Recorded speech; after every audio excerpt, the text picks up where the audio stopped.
এইরকম একটা বৃষ্টি ওয়েদারে গরম ভাতের সঙ্গে মুচমুচে পমফ্রেটের এইরকম একটা ভাজা হলে একেবারে কিন্তু জমে যাবে। চলুন এবার রেসিপিটা শুরু করা যাক। এখানে আমি 700 গ্রাম মতো পমফ্রেট মাছ নিয়েছি। মাছগুলোকে ভালো করে ধুয়ে তার পেটের কাছটা কেটে ভেতরের সব ময়লা বের করে দিয়েছি।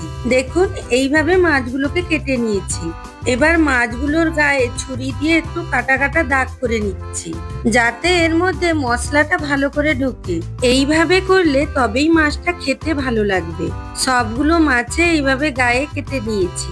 এবার মাছগুলোতে 2 টেবিল চামচ পেঁয়াজ বাটা, 1 চা চামচ করে আদা ও রসুনের বাটা, পরিমাণ মতো লবণ, 3 টেবিল চামচের মতো ফিশ সস, বাজারে এটা কিনতে পাওয়া যায়, স্বাদ অনুযায়ী লঙ্কার গুঁড়ো দিয়ে ভালো করে এইভাবে মশলাটাকে মাখিয়ে দিলাম মাছের কাটা অংশগুলোর মধ্যে, যাতে মশলাটা ভালো করে ঢোকে।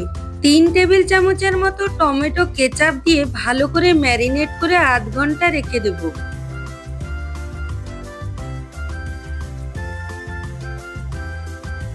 এবার আলাদা একটি বাটিতে 3 টেবিল চামচ ময়দা ও 3 টেবিল চামচ কর্নফ্লাওয়ার নিলাম।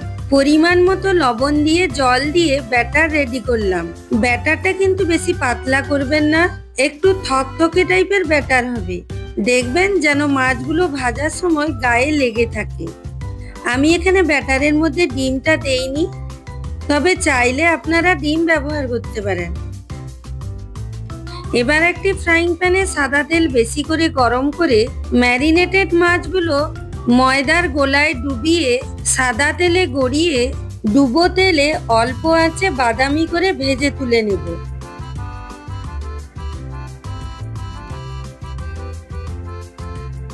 এইভাবে আমি প্রত্যেকটা মাছকে সাদা তিল মাখিয়ে ভেজে নেব। ওপরে ধনেপাতা কুচি ছড়িয়ে গরম গরম সার্ভ করুন। একবার এইভাবে বানিয়ে দেখবেন, আশা করি